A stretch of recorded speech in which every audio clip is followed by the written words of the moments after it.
As promised, we're reading stories and testimonials of people who've been through severe abuse situations.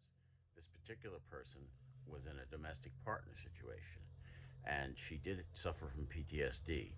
What's interesting is that she managed to heal herself to a very large extent through her faith in God and through friends.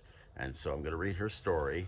Excuse my looking to the side because I'm going to be reading this from the computer from her email. Where do I start? My name is Angela.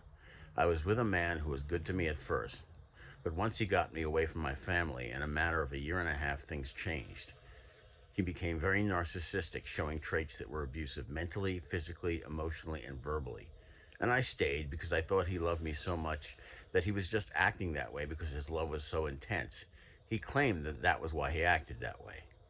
But then one day, on May 6th, my mama fell, and I was at the hospital, and I heard a man's voice speaking to me saying, "Dear child, what are you thinking?"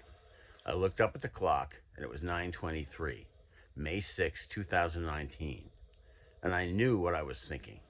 Because of what I was thinking, I cut off all communication and all contact, and I left at that time.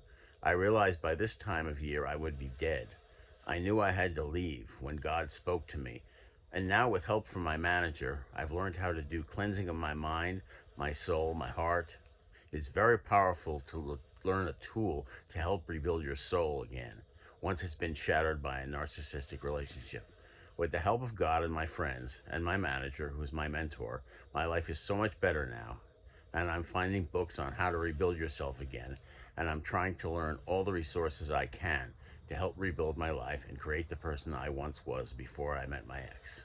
Thank you very much to this person, whose name of course, I will not mention, but it's a very inspiring story, and a story, at least in terms of what happened to her at the beginning, that I've heard many, many times, including from my own wife, who was in a similar relationship earlier on in her life.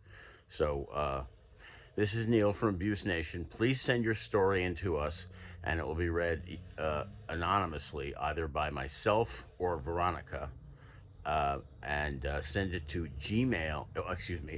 abusenation@gmail.com. Thank you very much for listening.